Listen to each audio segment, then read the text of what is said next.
Շնորհակալություն, նախ երկու դիտարկում, այնուհետև հարցերս,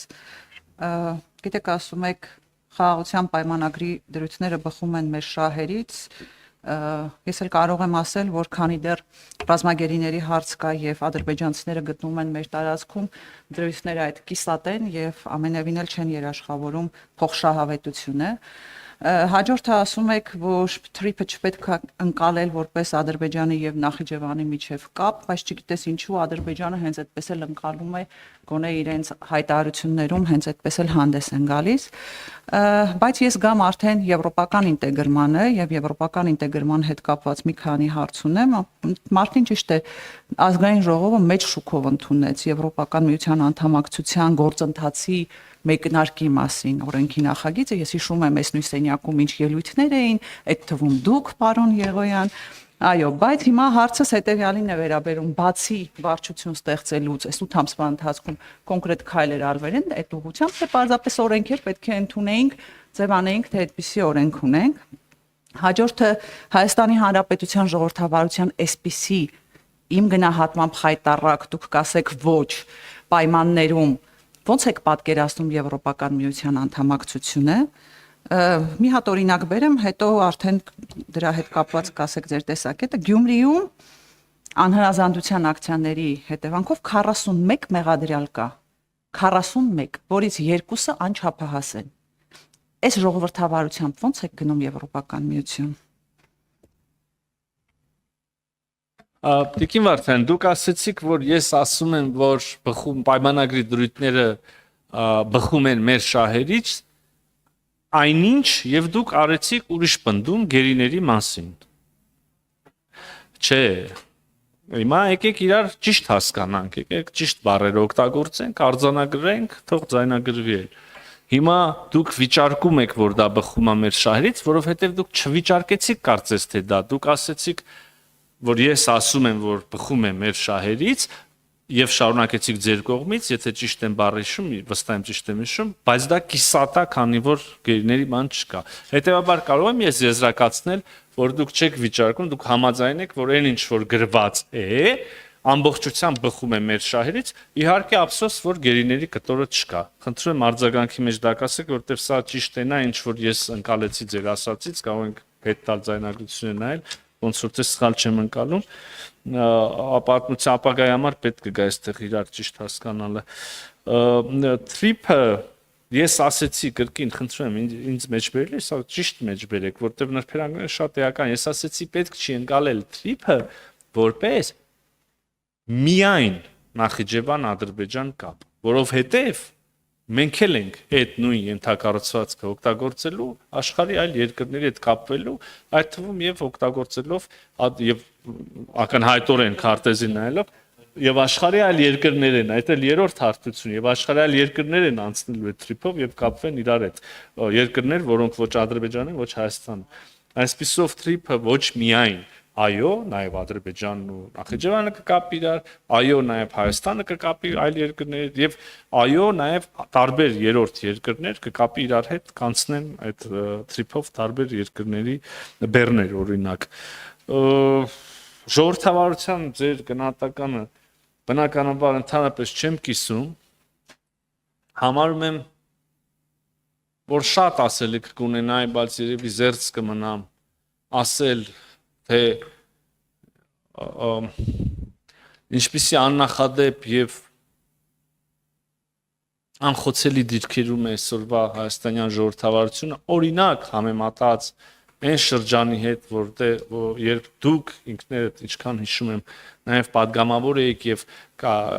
իշխող խմբակցության падգամավոր եք, կոալիցիոն, չէ՞։ Okay, այդ շրջանի համեմատ եւս չեմ վիճարկում, բան չեմ անում։ Բոլոր նախորդ եղած շրջանների համեմատ, հա, ասենց ասեմ։ Եվ եթե դուք ասում եք, եթե դուք ընդամենը որպես փաստարկ, որ Հայաստան ժողովրդավարությունը խայտառակ վիճակում է, բերում եք այն, որ Գյումրիի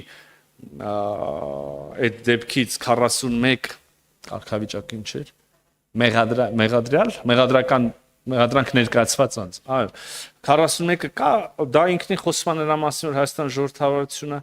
խայտարակ վիճակումը կներեք ընդհանրապես նույնիսկ տրամաբանական շղթան այստեղ դժվար է համաձայնել դեպք կարող է լինի որ 41 չէ 740 աստված մի արասի Հայաստան այդպեսի դեպք լինի բայց կարող է զանգվածային անկարգություններ լինեն 741 մեղադրյալ լինել այն միայն ուրեմն 41 հոգի են արել արարք որոնց մասին վկայություն կամ որևէ ապացույց կա հուսամ կա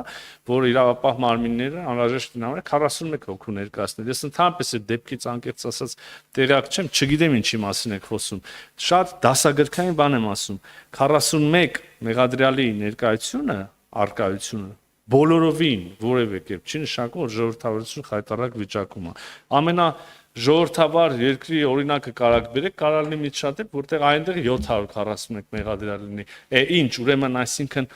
ամենաթողություն պիտի լինի օրենքը ոնց ասես խախտվի մեղադրյալ չլինի դա կլինի ժողովրդավար մի քիչ բանը չեմ հասկանում մենք կարող ենք շարունակել դեֆինիցիաների մասին խոսել եւ հասկանալ ժողովրդավարությունը վերջը ոնց են չափում արձագանք կա Տիկին Վարդան Իհարկե կա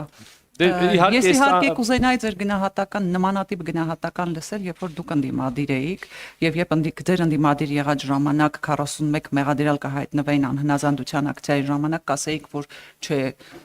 հանցագործություն են կատարել եւ իշխանությունները ժողովրդավար են նորմալ են։ Ես եղել եմ ընդդիմադիր падգամավոր Մարդու իրավունքների պաշտպանության հանձնաժողովի նախագահ եւ այն ժամանակ էլ պաշտպանում էի ընդդիմադիրների շահերը եւ ընդդիմադիրների իրավունքները եւ խոսում էի բոլորեն խախտումների մասին, ժողովրդավարության խախտումների մասին, որ եղել են, այնպես չի, որ միայն նոր եմ սկսել այդ մասին խոսել եւ դա ձեզ համար զարմանալի է։ Ինչ վերաբերում է, գիտեք, ես բերեցի ընդամենը վերջին օրինակը, որ Գյումրիում 41 մեղադրյալ այդ թվում 2 անչափահաս 41 մեղադրյալներ են արձանագրվել այս բան, որոնցից 2-ը անչափահաս, բայց դա ընդամենը վերջինն է։ Գիտեք, մենք մի երկիր ենք, որտեղ որ հայտարարության համար մարդուն 2 տարի դատապարտում են, խոսքը վերաբերում է Միքայել Սրբազանին, որովհետև որոշել են, որ մի տարի առաջ դա հանցագործություն չէր, հաջորդ տարվա ընթացքում դա դարձավ հանցագործություն։ Մենք մի երկիր ենք, որտեղ բերում են ազգային ժողովում ձայնագրություններ են, ուրեմն միացնում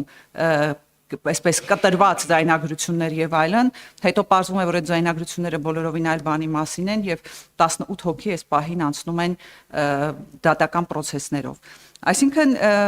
այս իմ բերած օրինակը մեկն էր, ես կարամ դեռ շարունակեմ այս ամեն ինչը։ Ու այս պայմաններում մենք խոսում ենք Եվրոպական միություն գնալու մասին, խոսում ենք, որ մեր ժողովրդավարությունը այնպիսին է, որ Եվրոպական միությունը գրկաբաց ընդունելու է մեզ։ Ինչ վերաբերում է միջանցքի ընկալմանը, ես ասացի, որ Ադրբեջանի ներողություն, Թրիփին եւ միջանցքի ընկալում Ադրբեջանի կողմից։ Ես հենց այդպես խոսքը դրան է վերաբերում եւ ոչ թե իմ կողմից է դա, խնդրում եմ հանկարծ չկարծեք թե ես եմ դա օգտագործում, այլ ուզում եմ ասեմ Թրիփը, երբ որ դուք ասում եք չպետք է միայն սահմանափակել Ադրբեջան եւ Նախիջևան այդ միացման հնարավորությամբ, ես ասում եմ Ադրբեջանի ընկալումը։ Ես ասում եմ, որ Ադրբեջանի պաշտոնյաներն են խոսում Զանգեզուրի միջանցքի մասին։ Եվ հետեւաբար այս պարագայում երևի թե պետք է այդ հարցի շուրջ խոսեք իրենց հետ, իրենցից հասկանաք, թե իրենց ընկալումը որն է ի վերջո։ Տիկին Վարդան, իրենց հետ խոսել ենք եւ եկել ենք մի մեկնաբանության, որի տակ ստորագրել են իրենց նախագահը իրենց կողմից, մեր կողմից էլ մեր վարչապետը։ Ու քանի որ դա տես շատ կարեւոր պայմանավորվածություն է համարվել, մի հատ էլ եկել այդ ստորագրել է Միացյալ Նահանգների նախագահ Դոնալդ Թրամփը, երևի ճանաչում եք։ Հիմա այդտեղ գրած է, որ այդ կապուղիները շրջափակվում են մի քանի հիմնարար սկզբունքների ներքո, որոնք են տարածքային ամբողջականությունը, սահմանների անձեռնմխելիությունը, երկրների ինքնիշխանությունը, իրավազորությունը եւ նշվում է նաեւ փոխադարձաբար առավելությունը կողմերի համար։ Հիմա այդ գրված, ստորագրված նարատիվի հետ ես որևէ խնդիր չունեմ եւ չեմ կարծում որևէ ողջամիտ մարդ կունենա կամ Հայաստանի լավը ցանկացող որևէ ողջամիտ մարդ կունենա։ Դրանից դուրս ինչ մեկնաբանություններ են, նույնիսկ չեմ էլ ուզում մեկնաբանեմ։ Էլ եմ ասում, կա հստակ շրջանակ, դու ոչ միայն շրջանակ, որ ուզում եք իմանաք հստակ անուն, որի շուրջ պայմանավորվել են Հայաստանը, Ադրբեջանը, Միացյալ Նահանգները։ Հստակ նկարագրություն, որի տակ ստորագրել է Հայաստանի վարչապետը, Ադրբեջանի նախագահը եւ Միացյալ Նահանգների նախագահը։ Դրանից են կողմ, ում երևակայությունը ինչի է հերիքում, ինչ մեկնաբանության, դե չեմ ուզում ես մեկնաբանեմ։ Մենք իրականացնելու ենք ապա շրջափակում նշած սկզբունքների համաձայն այն մի կտորն էլ իրականացնելու ենք մենք Միացյալ Նահանգների հետ անունն է լինելու աթրիպ ուղի։ Որևէ մեկ այս ասածը չի կարող դնի կասկածի տակ։ Մնացածը արդեն չգիտեմ ինչ ժանրից է։ Հիմա նաև ասում եք, որ մենք մի երկիր ենք, որտեղ հայտարարության ձեր ընդդիմադիր եղած ժամանակ, ինչ ասեցիք, իմ ընդդիմադիր եղած ժամանակ սենց էր թե սենց չէր եւ ասում եք, որ հայտարարության համար մարդ է բռնում։ Տիկին Վարդան, ես չգիտեմ, դուք ո՞նց եք հիշում ոչ այնքան վաղ անցյալը, բայց իմ ընդդիմադիր եղած ժամանակ ընդդիմադիրներին սպանում էին։ Մարտի 1 ա եղել, չի եղել մարտի 1, սխալ բան եմ ասում։ 10 քաղաքացի զոհվել է այդ գործողությունների արդյունքում։ Ընտրությունները զանգվածաբար, ես ձեզ չեմ ընդհատել, ընտրությունների արդյունքը ժողովրդավարության ամենաուղիղ իրականացման ամենավառ ուղիղ օրինակ մեխանիզմը, ընտրությունների արդյունքները տարիներ շարունակ համակարգային կերպով կեղծվել են։ Սկսած են ամենաբռի լցոնումներից, ավտոմատով բան մտնելուց, տեղամաս, լույսերի անջատումից վերջացրած տուփեր գողանալ, վերջացրած վերջին տարիներում շատ ավելի ցիվիլ ձևերով, ընտրակաշառքով եւ փողով ընտրությունների կազմակերպմամբ եւ այլն եւ այլն։ Ես իմ ընդդիմադիր ժամանակ նորից եմ կրկնում, մենք կարայինք, մեզ թույլ տայինք եւ նախ եւ առաջ բարոյական կամ այլ պատկերացումներ ձեռնով չեն, բայց պատկերացնեք որևէ ընդդիմադիր կարողանար օգտագործել այնպիսի բառամթերք, ինչպես հիմա ձեր գործընկերներն են օգտագործում։ Ձեր իշխանության եղած ժամանակ կարարելներ ընդդիմություն, որը կարար այդքան մեդիա ռեսուրս ունենար։ Ես ինչ հեքիաթ եք պատմում, մենք ենք ապրել։ Իմ ապրած կյանքը եկել եք ինձ հակառակ ձևով պատմում եք, ես էլ հո նոր դպրոցը ավարտող երիտասարդ չեմ, որ չգիտեմ ընդդիմությունը 15 տարի առաջ, 10 տարի առաջ ինչ վիճակում էր։ Մենք մեդիա ռեսուրս ունեինք, մենք կարանք ասես բաներ ասենք, որ մեր հասցե են գրում։ Ասում եք հայտարարության համար մարդ են բռնել։ Մեր ժամանակ կարայինք դատական բանի հույս ունենանք։ Հիմա հանգիստ նստացեք, որովհետև գիտեք, որ եթե այդ արժանաշտ ապացույցներ իրավապահ համակարգը չներկայացնի, այդ նույն դատարանը չի համարի բան, արժանահավատ եւ այդ մարդուն չի տա այդ բանը։ Եթե տա էլ կգնաք լիքը բողոքարկելու տեղեր կա, այդ դատավորների մի մասը ձեր հետ ավելի քաղաքական կապեր ունեն, քան մեր իշխանության։ Խնդրում եմ շատ կարանք տարբեր բաներից խոսանք, բայց ժողովրդավարությանը եւ չգիտեմ նախկինում իբր ժողովրդավարությանը եւ նախկինում մեր ընդդիմության եղած ժամանակ ինչ որ հեքիաթային երանելի կամ այսօրվանից ավելի լավ պայմանների մասին գոնե այդտեղ մի մտեք, էլի, գոնե այդտեղ մի մտեք։ Պարոն Միրզոյան, ես ձեզ ընդհանրապես ասացի, պարոն Միրզոյան, ներողություն, ես ձեզ ընդհանրապես ասացի, ես կուզենայի լսել ընդդիմադիր Միրզոյանի գնահատականը, եւ ամբողջ խնդիրը հետեւյալումն է։ Ես ձեզ ասում եմ, որ այսօր ժողովրդավարության խնդիր կա, դուք ասում եք, բա նախկինում։ Գիտեք, այդ արդեն արգումենտ չի, բա դուք Ես չեմ փորձում որևէ կերպ բան անել, արդարացնել կամ փորձել գնահատականներ տալ նախկինի վերաբերյալ։ Ես հարցնում եմ ձեր իշխանության մասին։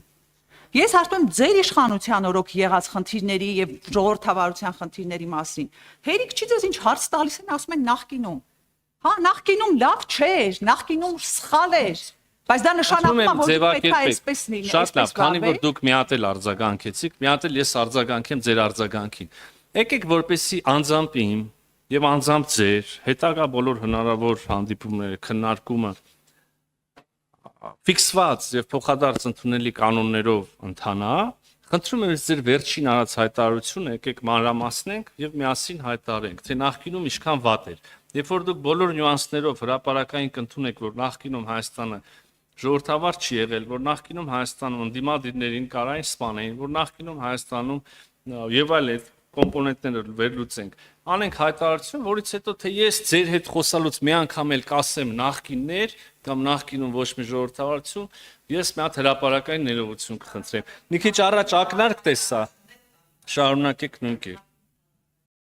Չմոռանաք հավանել տեսանյութը եւ բաժանորդագրվել Civic AM-ի YouTube-յան էջին։